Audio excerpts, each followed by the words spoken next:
তুমি জান না যে ভাবি মায়ের সমতুল্য হয়। তুমি আমাকে কোথায় নিয়ে যাচ্ছ? দেব ও আমায় বলল, একদম চুপ, কোনো কথা বলবে না। আমি যেখানে তোমাকে নিয়ে যাচ্ছি তোমার ভালোর জন্যই। আমি দেবরকে বললাম, তাহলে এই অন্ধকার রাতে? তারপর দেবর আমায় একটা রুমে নিয়ে গেল। আর সেখানে আমাকে সারা রাত ধরে। আমরা খুব গরিব। আমার মা ভালোভাবে বলুক ছেলের সাথে বিয়ে দিয়েছে। কিন্তু বিয়ের প্রথম রাতে আমার স্বামী ঘরে এসে আমাকে দেবের ঘরে নিয়ে রেখে আসে। তারপর দেবর আমার সাথে সারারাত যা করেছিল তা জানলে তোমরা নিজেকে সামলাতে পারবে না। তাহলে আসল ঘটনাটি শুরু করি। আমার নাম আফরোজা। আমি একটা গরিব ঘরের মেয়ে আর আমার বিয়ে একটা বড় ফ্যামিলিতে ঠিক হয়। 3 মাস পরে সোহেলের সাথে আমার বিয়ে। আমার মায়ের ছেলেকে খুব পছন্দ হয়েছিল। তাই আমাকে বলতো, আফরোজা তোর কপাল ভালো যে এত ভালো ঘরে তোর বিয়ে ঠিক হয়েছে। বাবা মার 5 বছর বয়সে মারা যান। তাই মা অনেক কষ্টে আমাকে মানুষ করেন। আপনিও স্বজনের কাছ থেকে কিছু কিছু সাহায্য নিয়ে বিয়েটা ভালোভাবে দেওয়ার চেষ্টা করছিলেন। আমি আমার বিয়ে নিয়ে খুব খুশি। তাই আমি যে সেলাইয়ের কাজ করতাম সেখান থেকে কিছু কিছু টাকা জমালাম যাতে বিয়ের দিন সুন্দর করে সাজতে পারি। আমার শ্বশুর বাড়িতে মাত্র 3 জন লোক। আমার শাশুড়ি, স্বামী আর তার ছোট ভাই। শ্বশুর অনেক আগেই মারা গেছেন। সবাই আমার শ্বশুরবাড়ির খুব প্রশংসা করত। বিশেষ করে সবাই বলতো আমার শ্বশুরবাড়ির লোকজন খুব ভালো। দেখতে দেখতে আমার বিয়ের দিন এসে গেল। আমি পার্লার থেকে মেকআপ করিয়ে বিয়ের জন্য ঠিক করা ছিল। সেখানে পৌঁছলাম। মেকআপ করার কারণে আমাকে খুব সুন্দর লাগছিল। কিছুক্ষণ পর স্বামী যাত্রী নিয়ে পাত্রপক্ষ বাড়িতে পৌঁছালো। এরপর দেখতে দেখতে আমাদের বিয়ে হয়ে গেল। বিয়ের পর সবার খাওয়া দাওয়ার পর আমার বিদায়ের সময় আসলে আমি মাকে জড়িয়ে ধরে খুব কাঁদলাম। কারণ মাকে ছেড়ে অন্য পরিবেশে চিরদিনের জন্য চলে যেতে হবে। তারপর সবাই মিলে আমাকে শ্বশুরবাড়িতে নিয়ে গেল। ওখানে আমাকে শাশুড়ির ঘরে বসে অনেকগুলো নিয়ম পালন করা হলো, যার মধ্যে কয়েকটা আমি জানতাম, বাকিগুলো জানি না। সমস্ত নিয়ম পালন করা শেষ হলে আমাকে ওই ঘর থেকে বের করে আমার স্বামীর ঘরে নিয়ে গেল। ঘরটা আগে থেকেই ফুল দিয়ে সুন্দর করে সাজান। এরপর আমাকে খাটে বসে মাথায় ঘোমটা টেনে দিল। সারাদিনের ধকলে আমি খুবই ক্লান্ত, তাই ঘুম ঘুম পাচ্ছিল। কিন্তু আমি চুপচাপ বসে থাকলাম। স্বামীর অপেক্ষায় 1 ঘন্টার বেশি হয়ে গেল। এখনও স্বামীর কোনো খবর নেই।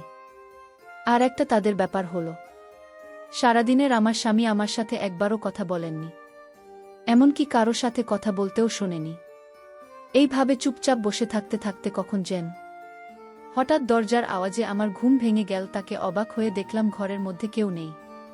তারপর যখন দরজার দিকে তাকালাম তখন তো আমার দম বন্ধ হয়ে যাওয়ার মতো অবস্থা হলো। কারণ দরজায় দাঁড়িয়ে আমার স্বামী আর ওর সাথে একটা মহিলা, যাকে দেখে আমার পাগলি মনে হচ্ছিল। ওই মহিলাকে আমার স্বামীর সঙ্গে দেখে আমি অবাক হয়ে কাছে গেলাম। আমাকে দেখে ওই পাগলি আমার স্বামীর পিছনে লুকিয়ে পড়ল, যেন আমাকে দেখে ভয় পাচ্ছে। আমি আমার স্বামীকে বললাম, সোহেল, এই মহিলাটি আমাদের ঘরে কি করছে? তখন কোনো সোহেলের, ওই মহিলাটি যে আমার বউ। আরে ওকে তুমি তোমার মতো সুন্দর করে সাজা। ও তার কথা শুনে আমার মনে হলে আকাশটা আমার মাথার উপর ভেঙে পড়ল। কারণ আজকে আমার বিয়ে হয়েছে আর আমার স্বামী একটা পাগলি মহিলাকে বলছে আর ওকে আমার মতো সুন্দর করে সাজাতে বলছে। শুনে আমার চোখ দিয়ে জল পড়তে লাগল। আমি আমার স্বামীকে বললাম, সোহেল, তুমি এসব কি বলছো? এই মহিলা কিভাবে তোমার বুক? তুমি তো আজকে সবার সামনে আমাকে বিয়ে করেছ আর এখন তুমি চাইছো এই মহিলাকে সুন্দর করে সাজিয়ে আমার জায়গায় বসাতে? এসব কথা শুনে সোহেল রেগে গিয়ে বলল, আমি বলছি তো আমার বউ। তুমি তোমার মতো সুন্দর করে সাজিয়ে ঘরে বসাও, তারপরে তুমি ঘর থেকে বেরিয়ে যাও, না হলে আজকে তোমাকে আমি তালাক দিয়ে দেব। এই কথা শুনে আমার শরীর কাঁপতে লাগল। কারণ আমার মা অনেক আশা ভরসা নিয়ে আমার বিয়ে দিয়েছে। যদি আমার তালাক হয়ে যায় তাহলে তো আমার মা জীবিত লাশ হয়ে যাবে। আমার মা সারা জীবন শুধু দুঃখই পেয়েছি। আমি চাই না যে আমার জন্য আমার মা আবার দুঃখ কষ্ট পাক। তাই আমি সোহেলের কথায় রাজি হয়ে মাথা নাড়লাম। তারপরেই পাগলি মহিলাকে বাথরুম থেকে গোসল করিয়ে নিয়ে তৈরি করতে লাগলাম। তাকে আমার ব্যানার সেটা পরালাম, যেটা আমি বিয়েতে শ্বশুরবাড়ি থেকে আমাকে উপহার হিসেবে দিয়েছিল। আমি ওই পাগলিকে বেনারসি কাপড় পরলাম আর মনে মনে করছিলাম। তারপরেই পাগলি মহিলাকে ড্রেসিং টেবিলের সামনে এনে সুন্দর করে মেকআপ করে আমার যত গয়নাগাটি ছিল সব পরালাম। যাকে এতক্ষণ বিচ্ছিরি লাগছিল তাকে এখন সুন্দর দেখাচ্ছে। পাগলি নিজের সাজগোজ দেখে উত্তেজিত হয়েছিল, আয়নায় বারবার নিজেকে দেখে তালি বাজাচ্ছিল। ওই পাগলিকে রেডি করার পর আমি আমার স্বামীর দিকে ইশারা করলেন। আমার স্বামী উঠে এক আছে সে ভালো করে দেখতে লাগল। তারপরে আমাকে ঘর থেকে বেরিয়ে যাওয়ার ইশারা করল। আমি কাশতে কাশতে বাইরে বেরিয়ে আসলাম। আমাকে দেখে কে বলবে কিছুক্ষণ আগে আমার বিয়ে হয়েছে? আমাকে দেখে যে কেউ পাগল বলবে। এই বাড়িতে নতুন তাই বুঝতে পারছিলাম না এত রাতে কোথায় যাব। কোনো উপায় না পেয়ে দরজার সামনে বসে পড়লাম। কারণ অন্য কোনো ঘরে যদি আমি যেতাম তাহলে আমাকে সবাই বলতো বিয়ের প্রথম রাতেই স্বামীর ঘর থেকে বের করে দিয়েছে। তাই নিজের অসম্মানের আর তালাকের ভয়ে আমি চুপচাপ ছিলাম। আমার স্বামীর দরজার সামনে বসে রইলাম। দুঃখে আমার ঘুম আসছিল না, তাই চুপচাপ বসে রইলাম। কিছু সময় পরে বারান্দায় কারো আওয়াজ পেয়ে তাকিয়ে দেখি আমার দেওর ও আমাকে ওখানে দেখে চমকে ওঠে। তারপরে আমাকে ওর ঘরে নিয়ে গেল। মুখ ঢাকা ছিল বলে ও হয়তো আমাকে চিনতে পারেনি। আর আমিও কিছু বলতে পারছি না, কারণ এতে আমারই অসম্মান হবে। কারণ আমি সেই মেয়ে যাকে বিয়ের প্রথম রাতেই তার স্বামী ঘরের বাইরে বের করে দিয়েছে। ও হয়তো আমাকেই পাগলি ভেবেছিল, তাই টানতে টানতে আমাকে এই স্টোর রুমে নিয়ে একটা দড়ি দিয়ে বেঁধে ফেলে। তারপর আমি অবাক হয়ে দেখলাম সে আমার জন্য বাসি রুটি তরকারি আর কিছু ওষুধ নিয়ে আসলো, যেটা হয়তো ওই পাগলের জন্য। কিন্তু আমি ওষুধ কিছুতেই খেতে পারবো না, কারণ আমি তো পাগলি না। দড়ি দিয়ে আমার পা বাঁধা ছিল, কিন্তু দুইটা হাত খোলা ছিল। ও আমাকে ওই বাসি রুটি খেতে বলল। আমি তাড়াতাড়ি মাথা ঝুঁকিয়ে না বললাম যে মাথা ঝোকাল আমি, তখনই আমার মুখ থেকে কাপড় পড়ে গেল। আর আমার দেওর আমাকে দেখে চমকে উঠল, তো বিশ্বাসই করতে পারছেন না যে এটা আমি। তারপরে আমাকে বলল তুমি এই অবস্থায় কেন? আমি কাঁদতে কাঁদতে ওকে সব কথা খুলে বললাম। ও আমার কথা শুনে মাথায় হাত দিয়ে বসে পড়ল। তারপর বলল তোমার উচিত হয়নি দাদার কথা শুনে ওই পাগলিকে নিজের জায়গায় বসানো আর ঘর থেকে বেরোনো। এই কথা শুনে আমি বললাম যে তোমার আমাকে তালাক দেওয়ার আর এই বাড়ি থেকে বের করে দেওয়ার ভয় দেখাচ্ছিল। আর আমার তালাকের কথা শুনলে আমার মা জীবিত লাশে পরিণত হবে। তারপর আমার দেওর আমার পা থেকে দড়ি খুলে আমাকে ওর পিছন পিছন আসতে বলল। আমিও ওর পিছন পিছন স্টোর রুম থেকে বেরিয়ে অন্য একটা রুমে গেলাম, যেখানে আমার শাশুড়ি ঘুমিয়েছিল। আমার দেওর শাশুড়িকে ঘুম থেকে উঠে সমস্ত কথা বলল, যেটা শুনে আমার শাশুড়ি দীর্ঘ নিঃশ্বাস ফেলে। আমি বুঝতে পারছিলাম কিছু একটা তো আছে যেটা আমার থেকে লুকোচ্ছে। তাই আমি আমার শাশুড়িকে সরাসরি জিজ্ঞাসা করলাম, ওই মহিলাটিকে যার জন্য আমাকে আমার ঘর থেকে বের হয়ে আসতে হয়েছে। তখন আমার শাশুড়ি দেবর একে বাইরে যেতে ইশারা করল। দেবের বাইরে বেরিয়ে গেলে শাশুড়ি আমাকে ওনার পাশে বসিয়ে বললেন যে ওর হলো আমার বান্ধবীর মেয়ে।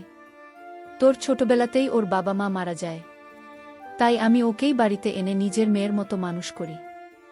ওরা তিনজন একসাথে বড় হয়। সোহেলের সাথে বন্ধুত্ব খুব ভাল ছিল।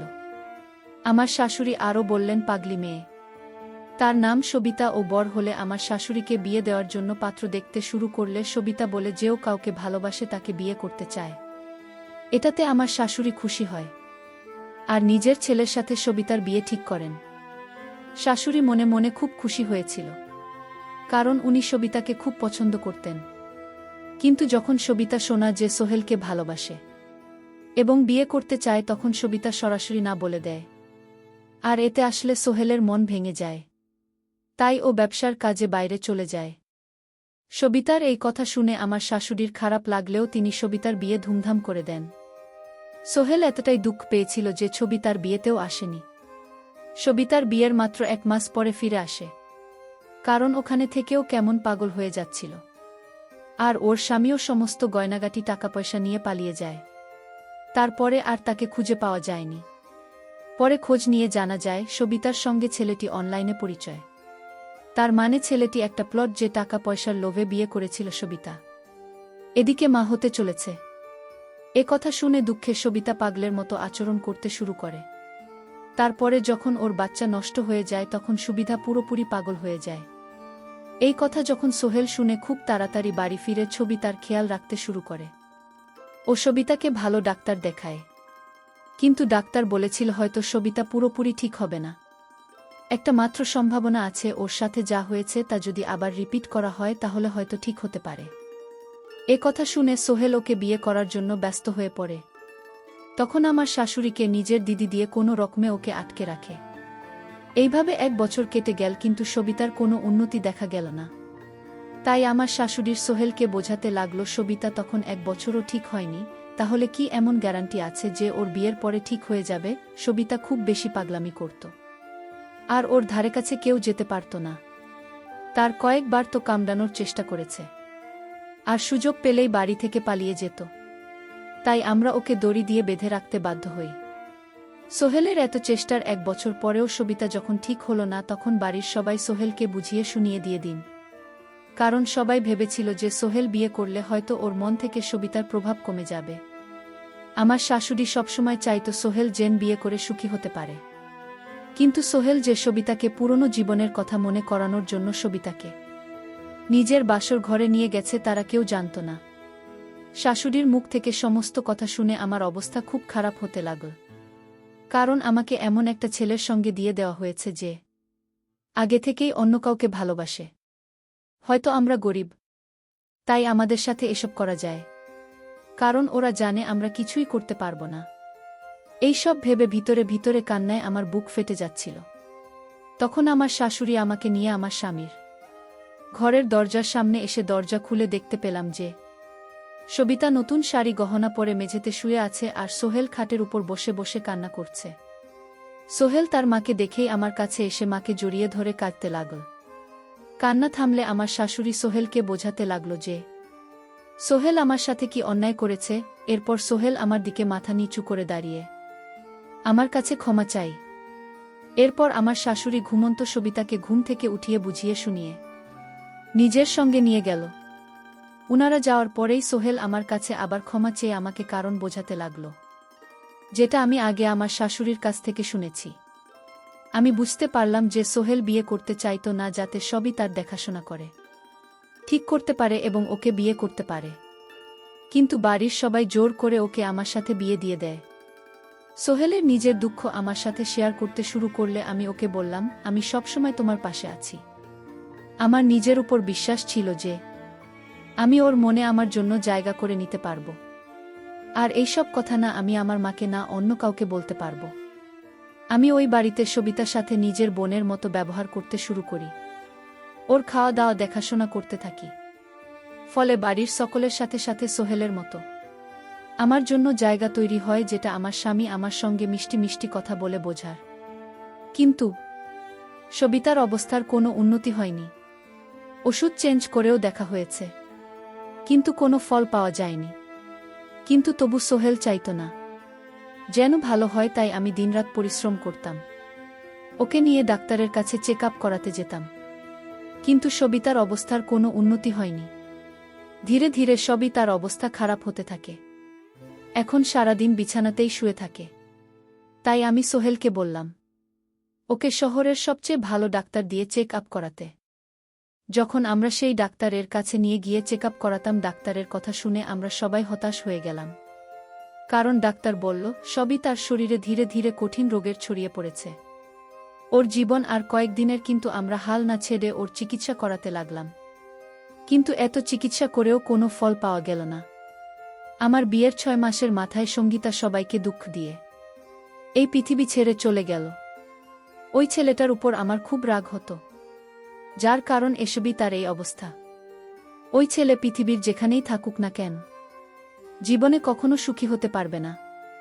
ওই ছেলেটি যদি লোভের কারণে ছবি তার জীবন নিয়ে ছিনিমিনি না করত, তাহলে সবিতা এখন ছেলে মেয়ে নিয়ে সুখে শান্তিতে সংসার করতে পারত। কিন্তু আমরা যেটা ভাবি সেটা সব সময় হয় না, কারণ বিধাতা যার কপালে যা লিখে দিয়েছে তাই হয়। সবিতার সাথেও তাই হয়েছিল, যা বিধাতা